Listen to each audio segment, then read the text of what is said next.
ആലുവയിൽ 10ാമത് അന്താരാഷ്ട്ര യോഗാ ദിനാചരണം സംഘടിപ്പിച്ചു. ചൂർണിക്കര ഗ്രാമപഞ്ചായത്ത്, ആയുർവേദ ആശുപത്രി, ഹോമിയോ ഡിസ്പെൻസറി എന്നിവ ചേർന്ന് സംഘടിപ്പിച്ച യോഗാ ദിനാഘോഷങ്ങൾ പഞ്ചായത്ത് പ്രസിഡന്റ് രാജി സന്തോഷ് ഉദ്ഘാടനം ചെയ്തു. ചൂർണിക്കര ഗ്രാമപഞ്ചായത്തും ആയുർവേദ ആശുപത്രിയും ഹോമിയോ ഡിസ്പെൻസറിയും ചേർന്നാണ് 10ാമത് അന്താരാഷ്ട്ര യോഗാ ദിനാഘോഷ പരിപാടികൾ നടത്തിയത്. പഞ്ചായത്ത് പ്രസിഡന്റ് രാജി സന്തോഷ് ഉദ്ഘാടന കർമ്മം നിർവഹിച്ചു. വൈസ് പ്രസിഡന്റ് ബാബു പുത്തനങ്ങാടിയുടെ അധ്യക്ഷതയിൽ പഞ്ചഗുസ്തി ലോക ചാമ്പ്യൻ ജോബി മാത്യു മുഖ്യാതിഥിയായിരുന്നു.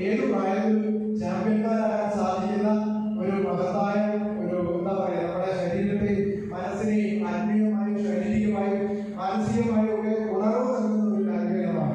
സ്ഥിരം സമിതി അധ്യക്ഷന്മാരായ ഷീല ജോസ്, മുഹമ്മദ് ഷഫീഖ്, ബ്ലോക്ക് മെമ്പർ സദി ഗോപി, പഞ്ചായത്ത് അംഗങ്ങളായ Aleesha Linesh, Ramla Aliyar, Laila Abdul Khader, Leena Jayan, PS Yusuf, Sabitha Zubair, doctor Binu George, doctor S Leena, yoga teacher Amritham Priyam എന്നിവർ സംസാരിച്ചു. News bureau, Aluva. Bharathamata College of Commerce and Arts, Chundi, Aluva is a project of the Archdiocese of Ernakulam and Angamali. We offer BCom, BCA, BBA, BSW courses.